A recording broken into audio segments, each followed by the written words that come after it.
It's going. Are there any subjects that are off topic? No subjects. Off limit? No subject is off limits here. This is Pankration. It's a safe space. Is this safe space? Yeah, safe space. Awesome. There we go. All right, here we go. Pankration philosophy. Back again. My name is Pocholo Cruz. Okay, let's start. What's your name? Aaron Rodriguez. Aaron Rodriguez and Kaung A. Con what? Con no, I'm just A. kidding. Akon. Akon and Young Jeezy. That's my login So name. that's your login name. At SIS. Oh yeah. Oh. People are probably confused. What is he talking about? Yeah. Oh yeah, because it's your last name and then your last name and then like the first 4 letters of your first name. Yeah, so Akon. AYEKAUN. All right. Yeah, that's a good introduction, I guess. Okay, guys. All right, so we're here. Well, first off, how do you two know each other? How did we know each other? Unfortunately, Junior high school. Yeah, I made a racist joke towards you in math. Oh. Okay. Wait, do you remember what the joke was? Yeah, it always goes back to I asked him if he was Asian, he said yes, and then I asked you if you're Oriental, and you said no. I'm like, that's a contradiction. Right. That's right. A non-Oriental Asian. You're like, you exist? 7th grade math class. Yeah. I was hanging out by myself in the back of the class. Okay. And this kid shows up to me while I was in the middle of doing my homework and whatnot. You know, just ADD the fucked out. Yeah. Just being a scholarly kid, and he shows up like trying to. So math class was happening, or were you just? I think it was like I think it was at the end of the class where we were all packing up. Yeah. And then he's like, Did you ask my ethnicity? No, I'm pretty sure it was just race. Hey, you Asian? Race? Yeah. You were obviously Asian. I wanted to just. He's like, are you Asian or like, are you Oriental? Yeah. And I was like, no. Wait, so did you ask Asian first? He said Oriental. He said Oriental first. Oriental. I was like, in my head, I was thinking Oriental. That's Chinese. I'm not Chinese. Yeah. Because you know, like the stereotype, right? Yes. Yeah. Because like there's so many Chinese.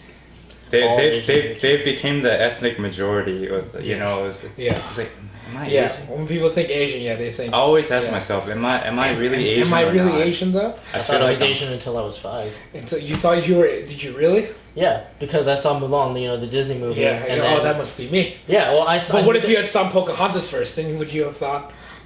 No, because I thought that was just like a darker Chinese. Oh, okay. I saw black and white in the world, kind of naturally observant, and I'm like, that's another thing. Just dark that must be me. That's just a really tan Asian person. Yeah, because my uncle always did martial arts, and like, oh, they're doing martial arts. We're that thing. We must be that thing. But, people.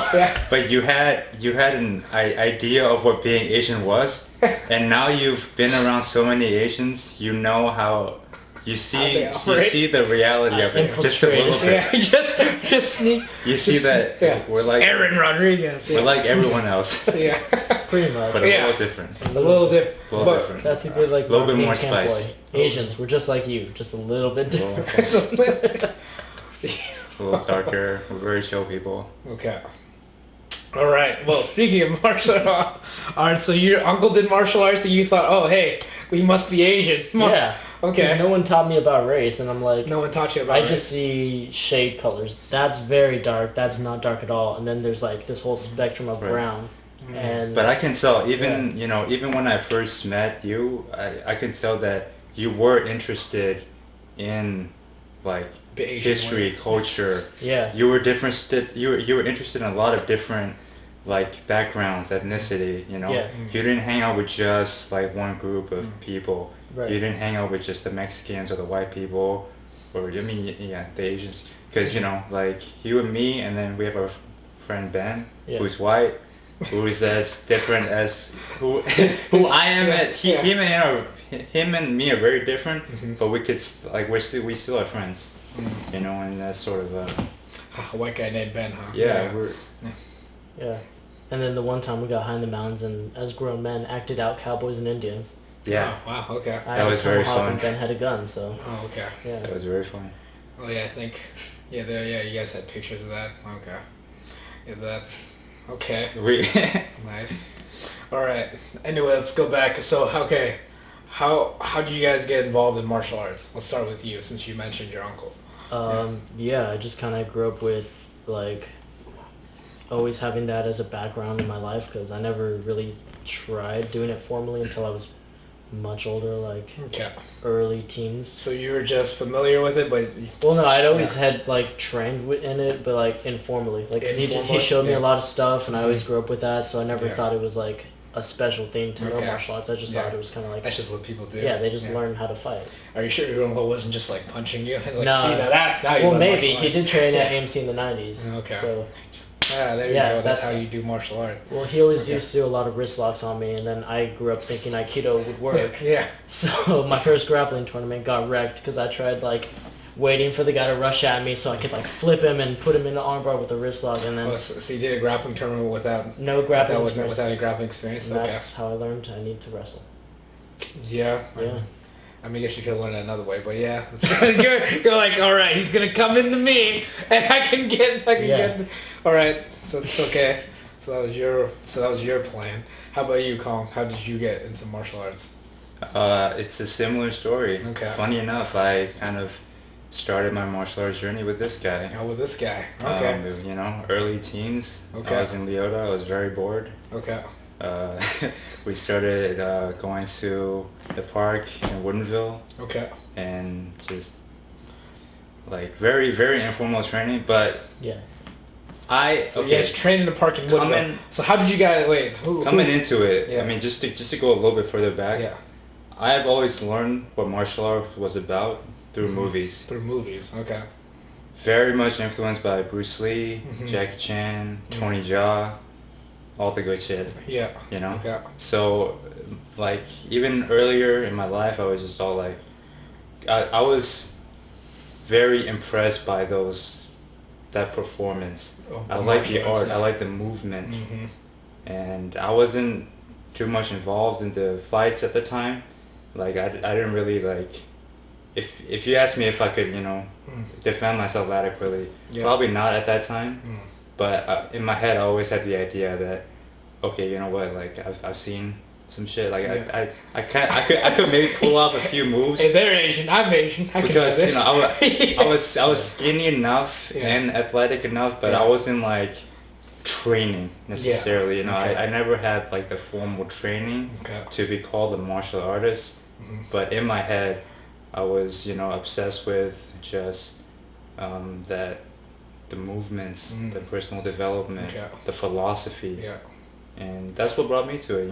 Like starting with like philosophy and just knowledge and Bruce Lee. I was like, oh, you know what? There's into making a person. There's so much more than just the daily life and stress and all that. You got to build yourself physically and mentally so that you're the best possible version. Okay, and that's what That's what captivated you about. That's what captivated me, and that's how I've built up.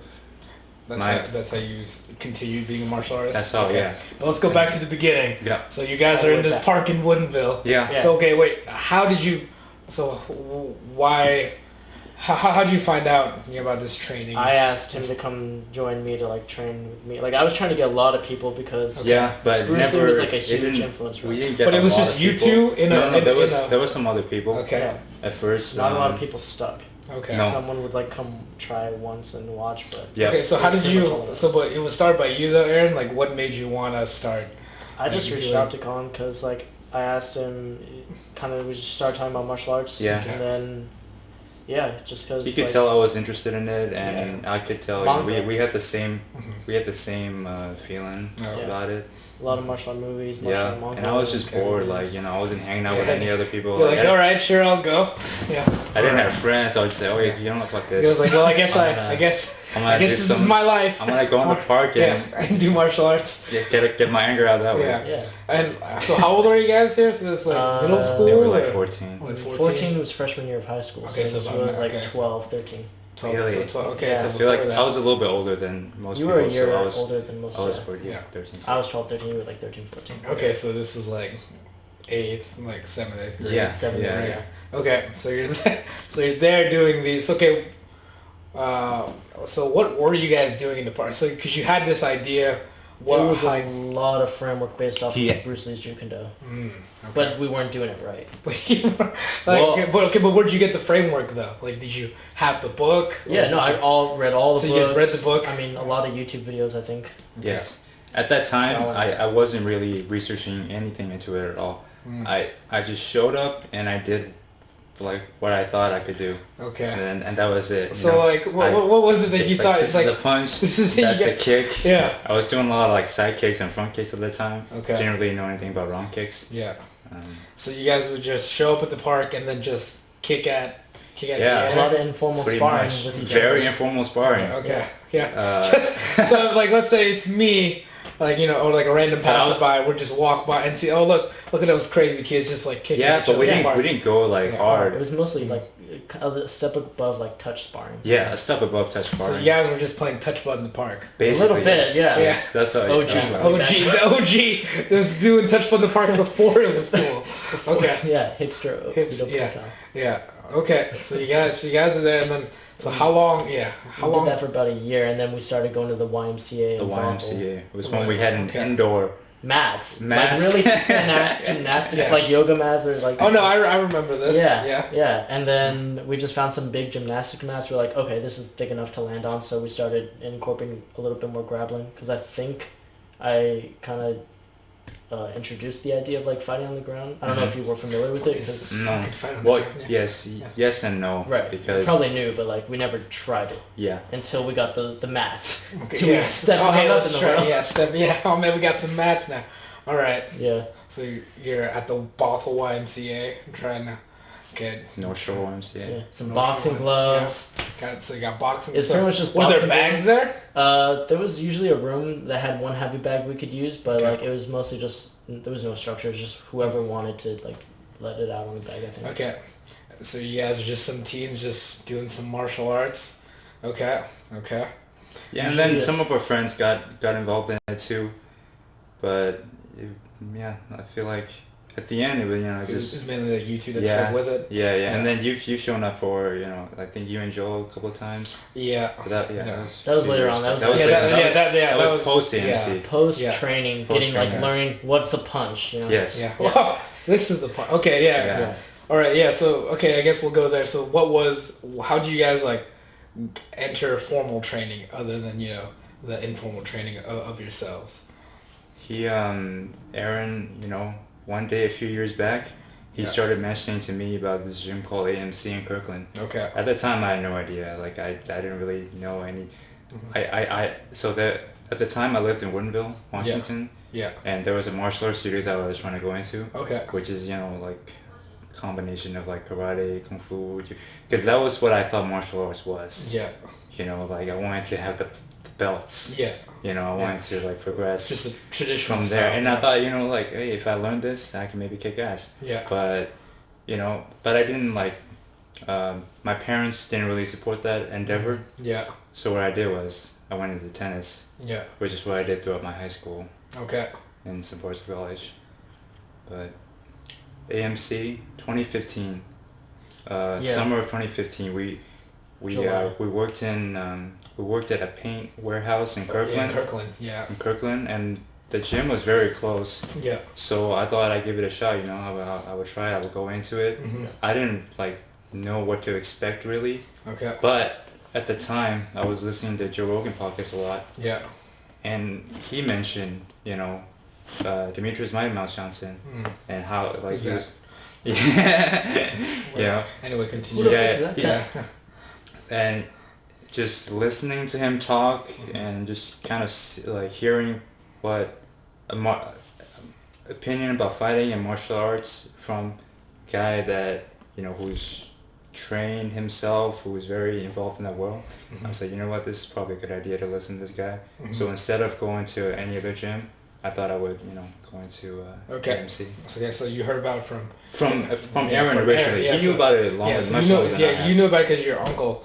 I didn't know. I knew he trained, and but you didn't know specifically. I didn't know it was called AMC or like what it was until I had kind of been doing a research for like when I got introduced to UFC in junior high, and then I was like, okay, then I found Pride, and when I found Pride, I found Kazushi Sakuraba. Okay. And then from there, with that, and then a little bit of like shoot fighting, like I was like, okay, catch wrestling seems like the shit. I really want to learn this.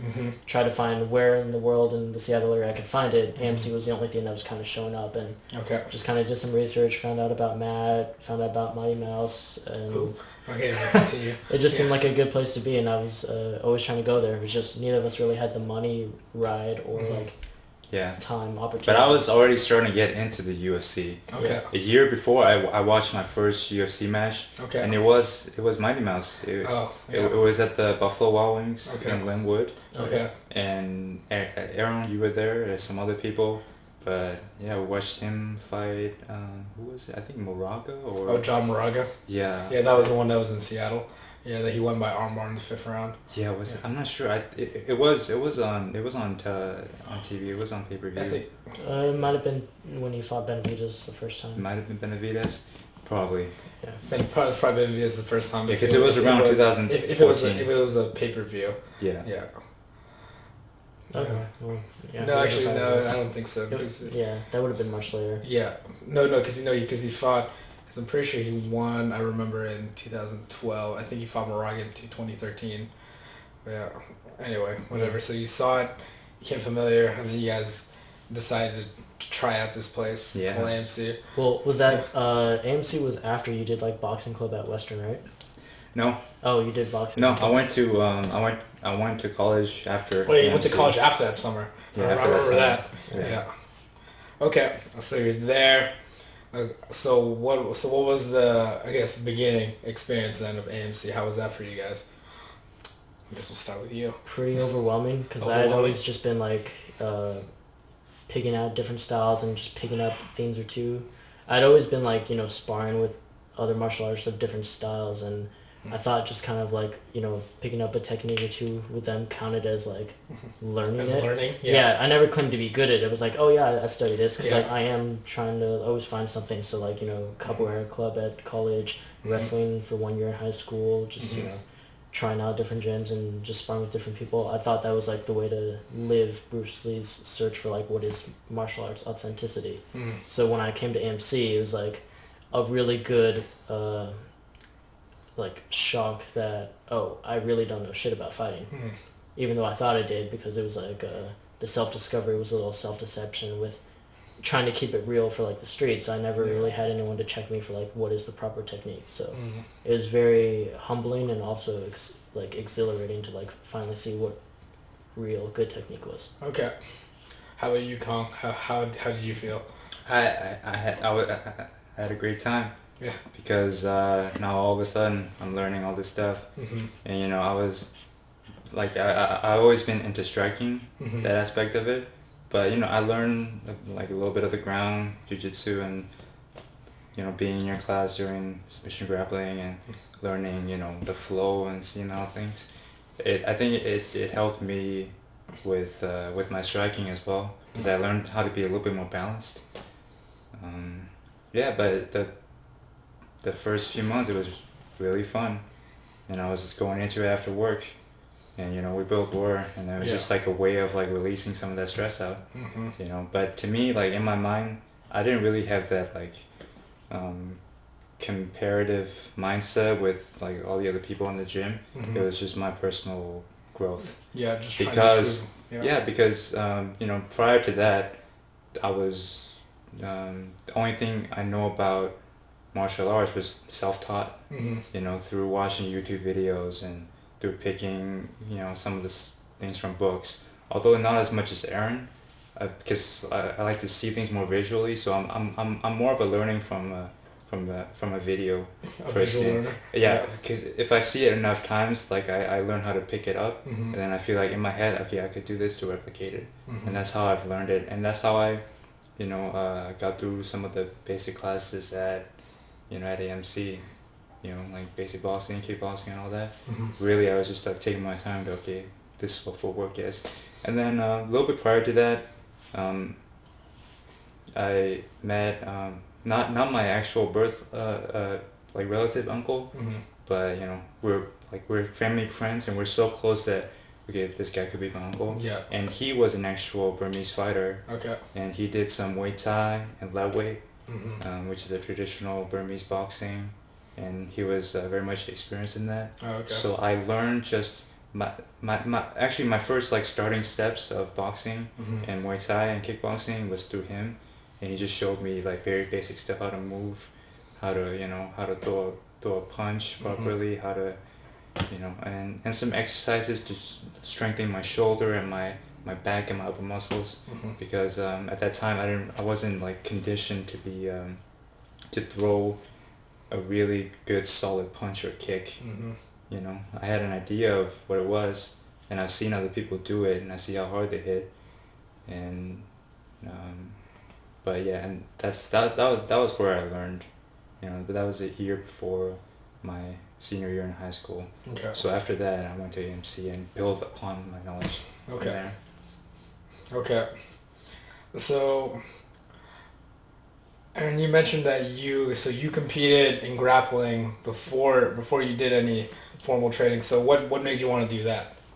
It seemed a lot safer than striking, and I kind of went through a lot of different phases of like, oh, this is a brilliant like revelation about certain martial arts or aspects of MMA. Yeah. And when I was really just kind of digging more into Brazilian Jiu-Jitsu and like the history of the Gracies, the whole game plan behind UFC, as I started getting more into like the origins of MMA, I realized that I really should learn some Brazilian Jiu-Jitsu, and it'd be a good way to test it out. And I kind of wanted to like have a little test method of seeing what aspects of different grappling arts work, from seeing what is actually applicable about Aikido Jiu-Jitsu, traditional Japanese Jiu-Jitsu, what can I do from Judo, and like seeing, oh, do I really understand wrestling? Can I actually pull off this BJJ move, or, this catch wrestling, it's like submission. So it just seemed like a really safe, fun way to compete and engage in finding out what worked and what didn't. And although I regretted not actually learning how to grapple before doing it, it was pretty fun. Definitely work. Yeah. Yeah. It seemed a lot safer than like the street fights I was getting into a few times. So I was like, this is at least safer. So okay. So then, so how did that? So you felt? Do you remember what grappling tournament you did? Yeah, my first one was the United Grappling Federation in like Northgate, and I got completely wrecked after that first round. Okay. Yeah. So you tried. Yeah, you tried to go. For you tried to reach out. So then what happened? Like, it happened for the rest of the match. He took me down. Okay. He had my back, and then he had a rear naked choke that I was just trying to fight off, and the match lasted like a minute and a half.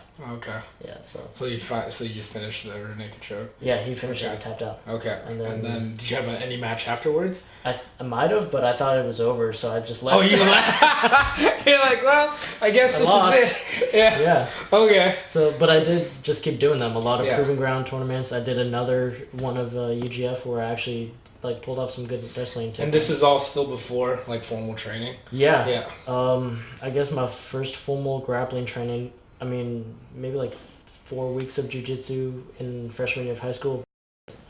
You started training Sambo around that time, right? No, that was much after. That was after high school. So, and then I did 1 year of high school wrestling for junior year, and then once we graduated and we were working our first jobs, then I trained like 3 months of judo and sambo at Seatown Sambo with Vincent. Oh, so Vicious Vincent once again finding a way to meander his way into this podcast. But actually, a teammate there of ours, Andrew, he beat me in a gi grappling match at Proving Grounds in Bellevue, and then I asked him where he trained. He said Sambo. I'm like, I want to learn some Sambo, and then met Vincent there. Yeah, and that's how you found out about Seatown. Yeah, grappling. Okay, and then, all right. So wait. So then, when did you train at Seatown? So it would have been the summer of 2014, probably like July to September. Okay, so about a year before you went to the AMC. All right, so you did. Oh, and then before that, you said you'd done 4 weeks of jiu-jitsu? Where did you do 4 weeks of jiu-jitsu at? Just some, like, local taekwondo gym in Mill Creek that was just running, like, a grappling program. And yeah, it came with a free gi, so I just thought I'd sign up. Oh, man, nice. Yeah, right? Checking off the boxes. Yeah. Now I can do gi tournaments. The cost of the class was probably the cost of the gi online. So, like, free lessons? Fuck yeah. Yeah, okay. So, it just worked out. Okay. That and picking a lot of fights in high school. Picking a lot of fights in high school. Okay. We're not picking, but being ready when fights were being ready down. When fights. Okay, so hold on. Okay, yeah, okay. I mean, I feel like you have a different perspective on this. No. Like I feel like he weren't like aggressively picking fights. Yeah. But you can tell from his like appearance and attitude and demeanor that he was looking for something. Let's put it that way. Yeah. I watched one too many episodes of Bully Beatdown. Yeah. Okay. Yeah, so let's just say he was looking for trouble. Yeah, no. I get what you're saying. You know what? I'm looking for a fight. Yeah, I get what you're saying. So it wasn't like he was actively seeking it out. Yeah. But if it happened, like, oh, well, I guess we're gonna go. Right. I guess we're fighting now. Oh no, I guess we're fighting. Here, let me pull out my. Which? Oh no. Yeah. Okay. I mean, I didn't understand. Like, I didn't know why. I didn't know why you were that way. I was like, God damn it. So I was just. why is, yeah. Okay. So, but. For you did that because you wanted to see if you actually knew martial arts, or what was the... Yeah, so that was it for the street fights? I never thought of it as like, we're trying to hurt each other. It's more like, I assumed everybody else wanted to like know what real fighting was as much as I did. So I'm like, okay. It's just that's the thing with a child. You assume like, oh hey, everyone must think like me, so I guess we're gonna figure this out. Yeah. So how did those go? Then those could you name like an example? Like, so one time there was a guy above me in high school. I was a freshman, he was a sophomore. We agreed to fight. Okay. I was warming up. He saw so me wait, you guys agreed to fight. And he already fought like another kid from one of my classes. And you heard about it? He knocked him out with the knee. I'm like, okay, this guy knows what he's doing, yeah. Yeah, I'm like, let me see if I know something. If I know something. Yeah. So you go up to him and go, hey, I want to fight you. Well, he's like, hey, you want to go next round? And then he's like, okay, yeah. And then he saw me. Oh, you're just watching him, and he just and he. I saw him knock out the other kid. I'm like, I want some of that. So where was this? This was in the hallway of our high school, right around the lunchroom corner. Okay, and then he was just fighting. So wait, Oak Creek Jackson. Yeah. So why was he fighting that guy? I don't even know why they were fighting. I walked in and you saw it. You're like, aha, this is it. Yeah. I do want to fight you. All right. So, I do want some of that. Yeah. Okay. Yeah. So you walk in, you see these two guys fighting. You see one guy get knocked out. You're like, oh hey, that guy must know his thing. I want to fight him. Yeah. And you go, oh, you want next round? And you say, okay. So then he saw me stretching up, doing like high kick warm-ups. He's like, no kicking. I'm like, okay, fine. Yeah, okay. So then I'm like, what kind of fight do you want to do? MMA, boxing, kickboxing? He's like, don't take it to the ground. Yeah. So I hit him, and then he, like, within the first 10 seconds... You hit him with what, a punch? Yeah, no, like a couple punches. Punches, yeah. And then he just takes you to the ground. Yeah, he didn't like that I was trying to, like, that my shitty tracking was working on him. Yeah. Oh yeah, you were just... Yeah, no, because he was throwing like lazy punches like, okay, I see this. I'm not a good fighter, but he's even less of a good fighter. So you're just, you're just doing that. Yeah. And then... like, isn't that Wing Chun? Yeah, Wing Chun. Yeah. Okay. Yeah, it worked. And I was into that for a little bit. I was like, I was doing some heavy Wing Chun research. I was like, okay, I gotta build myself a wooden dummy because I gotta practice some of this. Yeah, you gotta practice. Dummy's not working. Yeah. All right. So you're there. I'm winning the fight for like you're winning, and then he takes you down. Broke the rule that he set up and starts grounding and pounding the shit out of me. Okay. And then after like maybe 10 hits to the face, I'm like, okay, I'm done. I tap out. Yeah. And I look in the mirror and blood. I'm like, this is awesome. I love this. Okay. I'm disappointed that I lost, but it was fun. Yeah. Okay. See, I was never like that. In high school, I was so peaceful. I walked the path of peace. Mostly, the only time, like, Aaron knows, like, I don't really train outside of our training. I just watch YouTube videos and I just train in my own room. Yeah. Like, so I was really into just the techniques and so you're into the training and I didn't care about the fighting. Yeah. Like, I wasn't looking for that. Okay. All right. So you weren't actively looking for street fights like Aaron was. Yeah. Okay. Not even passively. I was just in my own mind. Yeah. A million different things. Yeah, for sure. I can see that. Okay, so the knowledge and the experience. You have the knowledge and the experience. Okay, how did another fight of yours go then? Like, could you name an example? Yeah. There was this kid from my high school. You were there. So this is room. So this is after. This is after your like fight. 3 years later. This is 3 years later. Senior year of high school. So this is your senior year of high school. All right. So at the YMCA, you fought some guy. Yeah. Okay, but how did that turn out? He sucker punched me because I don't know. So I thought we were gonna be doing like kickboxing, and I'm like, okay, I'll just take my shirt off because like it's just like kickboxing was like gloves. And but wait, so this is when you guys are training at the North Shore YMCA? Yeah, with each other. With each other. Yeah. All right, but then so did this guy come to train, or how did you meet this guy? No, he just wanted to fight. He was just wanted to fight. Yeah. And he sucker punched you? Yeah, he was a mutual friend of a friend I had back in high school, and he brought him like, hey, he wants to fight. And I'm like, okay, let's fight. Okay, let's fight. He was a smaller Chinese dude than like your size, so I'm like, okay. He was an Oriental, if you will. But anyway, Chinese. Yeah. So this Oriental comes in and like sucker punches. So wait. So you're there. Around. Okay. Yeah, and I you guys have gloves on, or what's boxing gloves. Yeah, boxing gloves. And I'm like, okay, we're ready to spar, and I thought we were gonna be. I thought we understood the rules and everything. And then the first. He just wings the punch. Okay. Yeah, like not even feeling anything out. I'm like, okay, just no, it's not. Yeah. And then our buddy Alex goes and wrestles him the next round and chokes him out because Alex had studied BJJ for. Yeah. So he got him back. Okay. All right. So. Who was it? I don't remember. Mike something? I don't know. Yeah, Mike something. Chinese bastard. Okay. Call me out. He was the guy from Jackson, right? Yeah. I never met him before, but I kind of Yeah. Okay. All right. Well, as exciting as that street fighting was. Okay, so now, all right. So you guys are, done some formal training. Okay, and then so I know you started doing competitions like afterwards. So okay, so. What's the difference? Did you feel any difference when you were competing after now having some more formal knowledge? Oh, definitely. Okay. Not being at such a loss and like a lot less moments of just frustration from being stuck in certain positions. Okay. I always was never trying to like be passive, or I was always just go for the sub. I don't care how long it takes.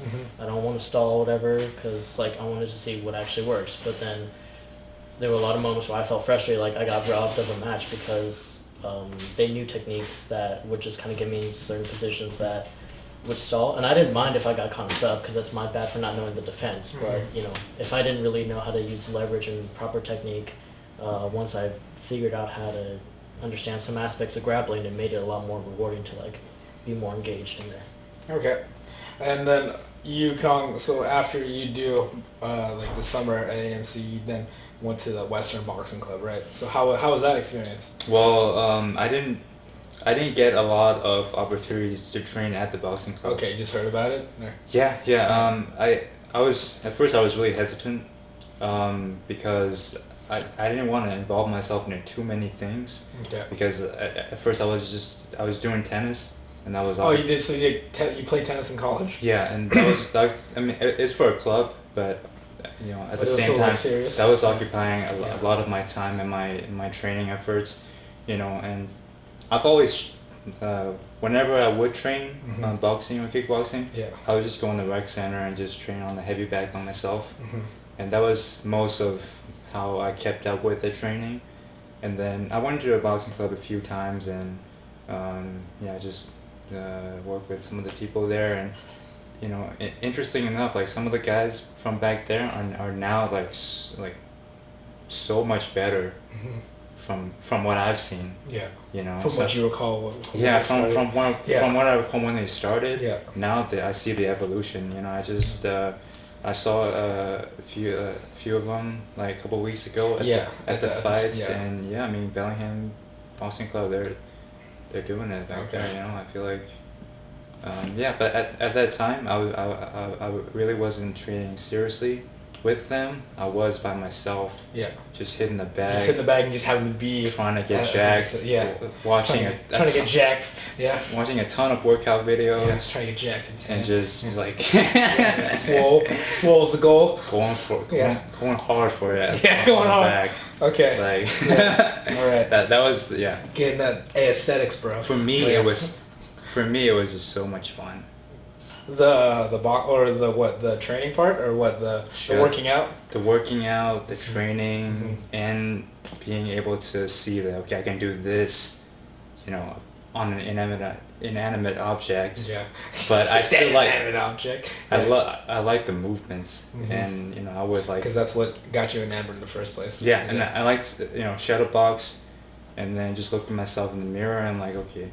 How I'll move and just because of that visual aspect, because I've seen so much of that. Yeah, some of that stuck in my head, and I kind of was just trying to. So it's easier for you to visualize it from there, because you got more familiarity. Yeah. Okay. But performing it is a different story because, like, athletically, I don't quite necessarily have the flexibility and the build to perform certain movements. Certain things that you can visualize but can't do. Yeah, and it's just taking me taking me some time to, like, properly, like, try to not hurt myself in the process, but just try to push it to where where I'm comfortable at. Okay. Yeah, I just it's fun. You've always been pretty good about like that mind-body connection for as long as I've been training with you. Really? Like a higher bodily or kinetic intelligence. Yeah. You seem to pick things up naturally when you play with it. No. Yeah, and that's the thing. Like I have to play with it first, and I have to practice on my own.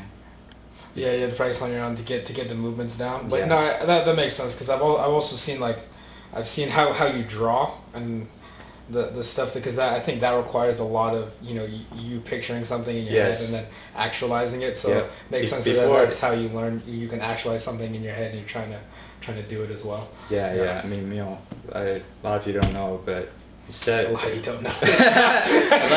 No one knows this. Yeah, really, thanks. Well, anyway, I like to draw. I used to draw a lot, and I was into like animation and how I was into manga, and I sort of it. Trust me, it all connects. Yeah. No, that makes sense. Yeah, because I remember when I saw you drawing, so that makes sense. Just the way that you learn, because that's the way your mind works. Yeah. From there. Okay. Anyway, so back to you. So you're competing, and then and you're competing with with the idea. You want to learn how to fight better. So how are the competitions going for you now? Now that your knowledge base is getting better. It's been a while because I've had I think 5 just weird life events where I've had to take breaks off from MC. Yes. Okay. So within the technically 3 years of training there, I've only been there in the gym for about 20 months. Yeah. Never more than 6 months at a time. Yeah. So that's really true. You've had to And I'll say this, like being around him, having known Aaron for a while, like there's been some chaotic moments in his life and both of our lives that took time and energy from us from focusing on training and from doing what we want to do. Yeah. For sure. I mean that's what life will do. But anyway, so how about let's talk about for you. So you did this grappling, you've done grappling tournaments. So what was the first striking competition that you recall? There was my smoker that Matt gave me permission to compete down in Auburn. Okay. You were there. I believe you were also. Were you? You were there for the second one because you were also fighting on that card. Yeah, I think so. So the first one. I don't know if I was there in the first one. No, down in Auburn. I was sick for that Yeah. entire week before the kickboxing match, so I wasn't in the gym at all, and I was still recovering. So I felt not my best there, and it was a little confusing because I felt really hesitant and not really knowing how much power to put out, and I was just too worried about doing the right performance technique wise and making it look good for keeping the reputation of the gym, and not letting my teammates down, that I didn't feel like I got into my zone or really knowing who I was. You feel like you were just too much in your head. The second one, a weird life event happened where I also wasn't in the gym, and then I showed up and just wanted to win it. Felt more comfortable there, had better defense. Matt was cornerman for that, so that was really exciting. And for there, I didn't feel like the guy was really winning, but I also didn't feel like I was still putting out the pressure that I comfortably wanted to. Yeah. So after that, I'm just more excited to now just get the opportunity to just show up and just fully be there to really express what I think what I feel like I can do. What you feel like you can do? Okay. Yeah. Especially as I've been trying to get more comfortable with my striking and clean up the technique a bit. Yeah, and I want to see that from you.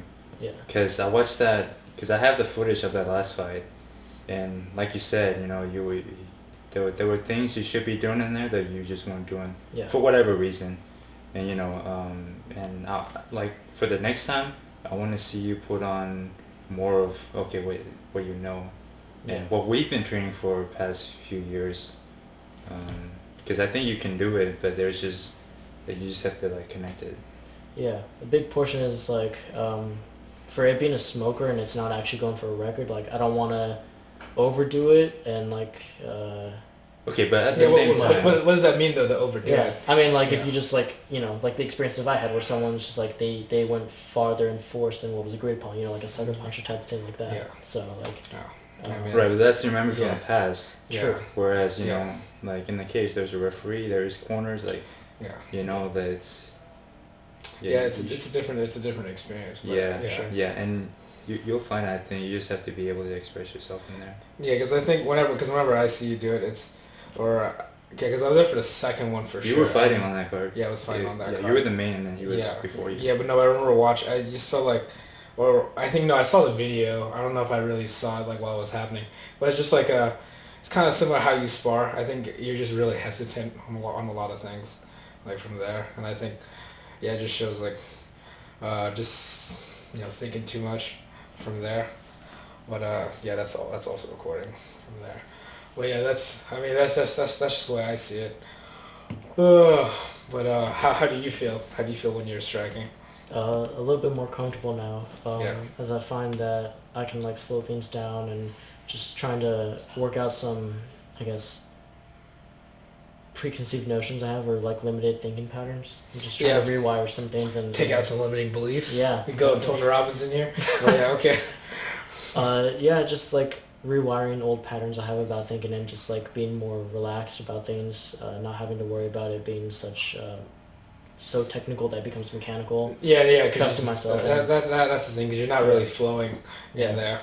But I mean that's to be imagined if that's how, I don't expect you all of a sudden to night and day change. Like that's something you have to constantly keep working at. Yeah, I feel like in me personally, I just feel like I could perform a lot better if I had more freedom to do. Like I think I could perform better in a more MMA. Freedom to do. I thought like with a knife. I know. It's like Oh man. Anything goes. They're not ready for this chair. Right. I mean, this guy, you're into some weapons too, so that's not sand in the eyes, and pocket sand, gets them every time. All right, so okay, and then Kaung, you just had a smoker like pretty recently. So how was that experience for you? I felt good. First of all, okay. So what made you? Because it seemed like you weren't really in it for the competition kind of thing. But what made you want to put yourself in that position?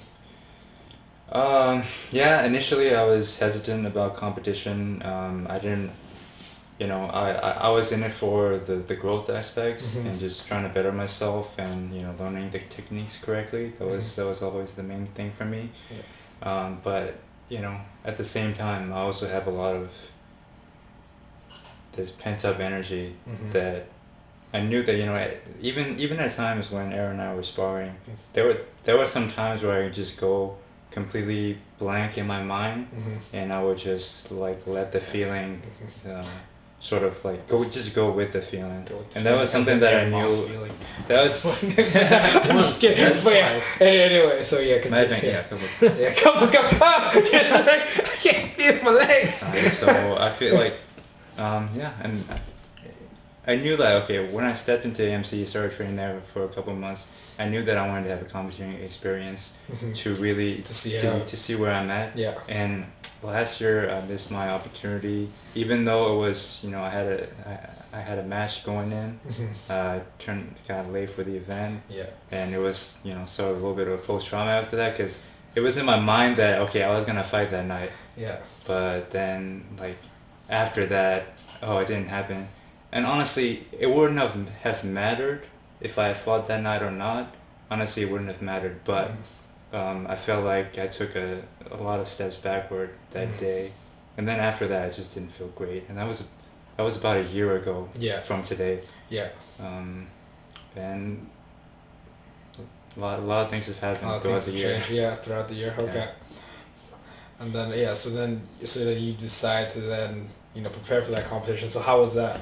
How was training, knowing that you're going You know, Yeah, that I you're was going a to lot more prepared for it this time, Mm-hmm. and I was, you know, I took your advice, I took Greg's advice, I took James' advice, and I was just Tim's really advice, trying just to. eating pizza. Tim has Sit on that. Tim has been a great help because Inspiration. he's always been nice to me, and he's a great partner to train with. Yeah. So I mean, I hope he knows that. Yeah. He does. This. Now he does. Thanks, buddy. Yeah. Yeah. I really don't think that's towards you, but okay, let's go with that. But I was more prepared this time. So you feel more prepared than you were if you had fought last year. Okay. Yes, and you know like my parents, they sold the house, and we're moving in. Yeah. So yeah, you were helping them move that day. That day and a couple of days before. Yeah. So I really like, you know, between that and work, there really wasn't any time for me to do any other thing. Mm-hmm. I just had to I know that I had to be relaxed. Yeah. The day off. So I just try to focus on that as much as possible. I've been doing, you know, I've been going to float tanks. Yeah. I've been doing meditation. I've been hiking, which is surprisingly very relaxing for the mind. Mm-hmm. And you know, little things, just everything adds up. And you have to put your mind in place. Yeah, and that's a struggle for me too, mentally. Oh yeah. Because sometimes in sparring, in competition, I would get so nervous that I would lock up. Yeah, you'd and seize up. I've experienced that feelings many times before, even not through fighting, but just different events and just other situations in your life where you felt like nervousness like tennis and you know, like maybe a little bit of trauma that carried on from childhood. Yeah. Stuff like that. So so you just want to make sure that didn't happen to you. Exactly. That's why you focus on the relaxing part. Yeah, and I wanted to be just completely relaxed and just, you know, go in there and do my thing and, you know, follow your guys' advice, and I think it was turned out pretty well. Mm-hmm. So how did you feel? So I guess like afterwards, I guess like so post. Like, so how was the experience? So how was it compared to what you think it was going to be? Like, so what things like surprised you, or what things felt like what you thought it would be? What surprised me was that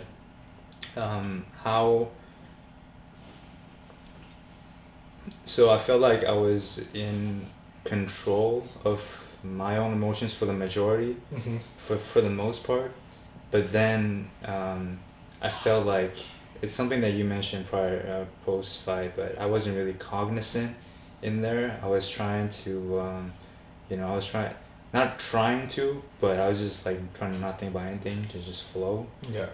And there were some like moments in there where I kind of like wasn't sure if I had to go for it. You know, it was like trying to get, because the guy was he was doing some irregular movements. Yeah. I mean, he was like.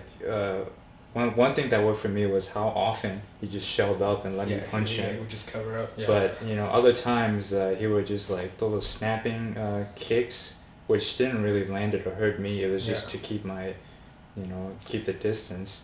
And then he would just like lunge in forward and just start throwing those wild strikes, which is something that Greg told, like beforehand. He said, okay, this guy tends to do that, so be prepared for that. Watch out, you know. Yeah. But I kind of so I knew that going in, so I was trying to keep my distance. Okay, when he does that, back, take a few steps back, circle out, and then follow it up with the kick, with switch kick, which I did a few times, but not enough. Sometimes I would just like stay in the place and just block the shots, and yeah. What surprised me was how, because I didn't really know anything about my opponent. Yeah. And he was very he was nervous as well. Yeah. He was very amateur. Oh yeah, you could tell that. Snappy, and I wasn't really prepared that much for that. Whereas in sparring, if I go with someone who's more experienced, I'm a lot more comfortable because I knew what they were about. I knew that they were not trying to hurt me. Yeah. So then I can, focus on my things that I can go. Yeah, because in sparring, it's like, it's a different aspect because it's like an agreed upon like terms that you're there to work on stuff. Yes. So. Yeah, and like that's something that I've had to work on recently because I wasn't doing a lot of sparring. The first year, the summer that I started training at MC, couldn't spar at all. And then a couple of years went by. Only last year I started sparring. Yeah. It was around the time where we were working together at Microsoft. Yeah, yeah. And the US, you told me to ask Matt permission to spar. Yeah. And that was only like a year ago. And then after that, I had to take some time off of training. But then earlier this year, came back and it's been very fun. Okay. How was it for you, like watching watching your friend compete? Like, was it what you thought would happen, or just knowing? Because you guys know each other for years. Yeah. It was pretty entertaining to see him be as dominant on someone else as he is inspiring on me sometimes. Yeah, you're like, oh man, this must. Yeah. Yeah, it's not me. Yeah. You're like, oh man. I'm like, I always knew that you could and would probably rise to that, and it was just, an exciting and proud moment for like how long I've been training with you and what I know you can do. So I was just like ready to see it happen on someone. Yeah. Because I'm very sure that from what your skill level is and technique, like a lot of smokers you could probably as long as you remember the advice of the coaches, just get out there and put on as best performance as you can. And mostly I just like pride of a training partner and such a good friend of seeing that happen, but also like excitement of seeing like good technique and a dominant fight, especially when it's on someone and I know what that feels like on the receiving. Yeah, it's about time. Yeah. It's like when I see you throw something that I know you hit me with, I'm like, oh, I know exactly what that feels like, and it makes it like a little bit more exciting because like somewhat vested interest, but like, it's more relatable. You're like, oh, he did that on me. Yeah. Now I know how much power that is. Yeah. From there, okay.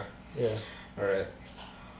And then, okay, so then I guess so for you. So now you're trying. You're still training. And so what's your? I know your goal is competition, but I guess like what are you focusing on? So since you've had competition before, so what do you want to do? Because I know you said you're doing grappling tournaments. So what are you focusing on now, since you know that you're about to compete in a grappling tournament?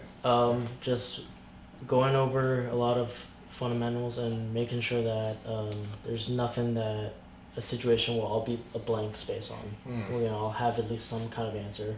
A lot of just basic posturing and leverage movements from jiu-jitsu.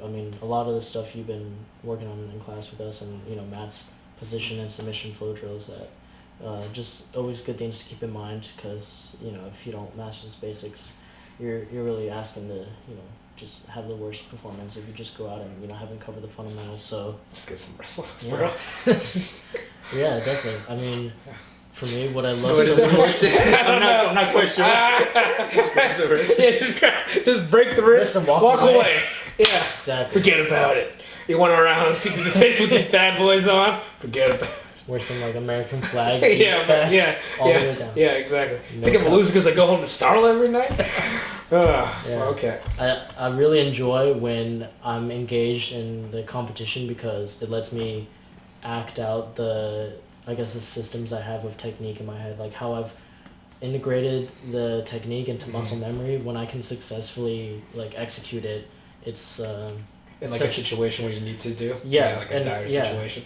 Not necessarily dire. I don't mind that, but like competition wise, or either way, I'd like it if it can work in a competition. If I understand it well enough, it should be able to just be muscle memory in a real self-defense scenario.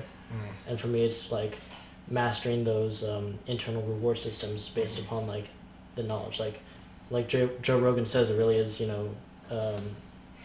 high-level problem solving with severe physical consequences. Yeah, and that's dire physical consequences. Dire. I was trying to remember the exact wording you said, but dire situations, Huh? Pretty much. Okay, and then so I guess someone's breaking something. Okay, so what kind of What's that? We're gonna get baked? We will No. afterwards. No, rolling afterwards, rolling papers. But yeah. So what? Yeah, and you say you want something more free. You know, I guess not fighting to the death, but No. See, I like the yeah. kickboxing smokers, but if Yeah. if it were like say an amateur fight or like a smoker MMA, then I feel like it's not as restrictive. Although it's really not that restrictive. I should be able to show up. Yeah. But I feel like if in my mind I That was would be a like, limiting there's- belief. Limiting belief. But if in my mind I'm like, okay, then I really do have nothing to lose, and like, you know, even if I hit too hard, then, you know, that's not the worst thing that could happen. So it's like, yeah, but I think you should just walk in Yeah. already with that mentality. You know, Yeah. just make that connection. Like, yeah, it doesn't matter. Just like, showing from up. there. Yeah. Yeah. I just don't fucking. Yeah. I don't fucking Yeah. care. But yeah, no, for sure. And then, how about you, Kaung? So after having that competition experience, do you think you would wanna? I mean, it's been about a week. Do you think you would want to put yourself in a competition again? Or, Yeah, absolutely. Yeah. Yes, absolutely. I feel like, you know, once I go back into training, I really want to take my time this time around Yeah. because, You feel like you didn't prepare as well as you could have, or yeah, you know, Yeah. always it's in the back of my mind, like, okay, so yeah, next time around, I feel like I should be more ready. True.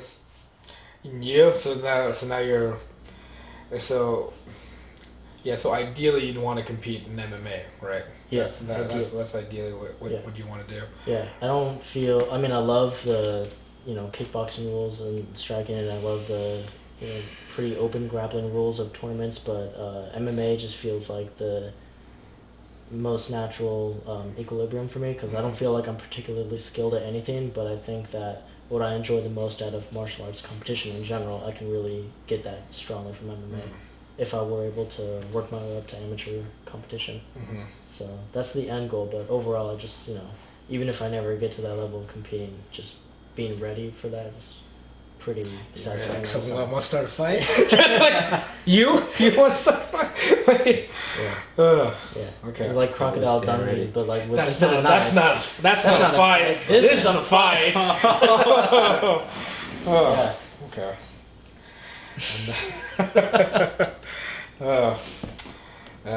How about you, Kaung? Do you see yourself? Would you want to compete in MMA? Yes. After getting more skills, of course. Yes, Yeah. Grappling I haven't done in a while, but I'm excited to get back on there because the few times that I did grapple, I had a lot of fun, and it was just a way to experiment going through motions with my body. Mm-hmm. But I do have a hard time memorizing some of where certain parts of the body goes. Mm-hmm. For me, I think it'll take time for me to just play around with it. Yeah, it takes time for anyone. So I mean, Yep. that's the thing. And also everyone's people pick up on things differently. No matter what the techniques are or what the format is. It just depends on people's personal preferences. I just have to try to not focus on not struggling so much. Mm-hmm. Just having my body physically as relaxed as possible, and not putting so much emphasis on the muscles and tensing up a bit, because I've always felt that if I want a submission, I should go for it. Yeah. If I get the arm, I would just I would have I mean I've always been that way with with grappling and with striking, but now is the time to. Mm-hmm. No, but it's through you see actual application. You're like, oh, I can't go that full force the whole time. It's not realistic. It's not. Yeah. Oh, yeah. Okay. It's interesting. And then so I guess you guys have been pretty much around the amateur team and seen amateur fights. So how has that experience been like? I guess seeing because you guys came in having a rough idea what MMA or what you guys came in with a rough idea of martial arts, and now as it's gotten more refined, how has seeing amateur competition or MMA competition, how has that changed for you? I guess I'll start with you. Sure. It's been pretty exciting to be around a lot of serious and well-skilled martial artists. All the amateur fighters and the few professional fighters at AMC and. Like this Mighty Mouse character or something you guys been talking about. I don't know, but anyway. It doesn't ring a bell. Doesn't ring a bell, no. No, but just really a lot of pride in being able to call that place, a gym and hopefully a home, and that just the people that come there, it's a good change of pace because I've been around a few gyms and they don't feel anything like that at all. And even the most physically challenging day at AMC is probably one of the highlights. It is the highlight of my day usually, just for everything we're able to take away from that place. So it's really nice to have teammates that are on the same, reaching for the same thing as you. If you're on that path of trying to become a better martial artist and just mutual improvement. True. Well, because you guys have seen when you were learning it informally, you see what actually stage you think, oh, everyone must want to learn, but then you realize, oh no, that's not really the case. Yeah. For me, when I thought of a fight, I thought of sparring to see what works. But for this Chinese guy named Michael, he just I'll show you. I learned nothing, man. I lost the technique. He was gonna learn to see if I can hit this guy. That's how it is. Bouncing back from trauma. Yeah. Well, okay. How about for you, Kaung? How has been, from not formally, informally training to now being, surrounded by it? Really. Yeah, I mean, I really don't have much experience being around in that environment. I've been to 2 of your fights. I've seen some other amateur fights. They look very impressive to me, and I feel like I can go out there and perform the same. But I was just very impressed by how much time and dedication a lot of those athletes, especially AMC athletes, are putting into their training and their, getting prepared with the fight. Because those guys go on every day, and on their off time they're working on techniques, and they're just taking care of their physical body, and that's something that I really didn't take into account beforehand. I was just thinking that only pro fighters will really have the time and the effort and dedication to put into their craft. But now I'm seeing even the guys that aren't getting amateur fights, they're putting in so much time and effort and hours into training. So that just opened my mind to the reality of things. This is especially the Washington amateur MMA scene, it's people are working hard, they're doing whatever they can to go to the gym, take care of their bodies, at the same time, work and feeding themselves, and if they have family, there's just a lot of things to take into consideration. Yeah, it's a pretty serious commitment. Yeah, and I just, interacting with those people, I just felt just very humbled. And yeah, well, I think that's the thing, because I feel, understanding because when you see a fight, you're pretty detached from it, right? Because if you don't know the people, you don't really understand what's happening. But now you guys have seen the fighting, and then you're now more in tune to the behind the scenes of what actually occurs. And I guess I remember for me when I started figuring out it becomes a lot less, it becomes less veiled. It becomes more real. I guess that understanding of what it actually takes, for there, and which is a lot more than what I thought was going in. How long ago was it when you first had your amateur smoker with AMC? I guess it's been about 8 years or something like that. Yeah, and then so I've been competing for a little bit. Yeah, this old man, but it's I think, people, I feel competition-wise, you should only compete if you feel like it, from there. Yes. Not like me, I'm scared every time. I don't know how I end up getting in there. So, yeah, just through luck. I don't know if you were scared. I was scared. You were I was scared. Oh, yeah, I was scared for me. Yeah, man, this guy's gonna get his ass. Yeah, as the story goes. As the story goes, what's the story? Like, I don't know.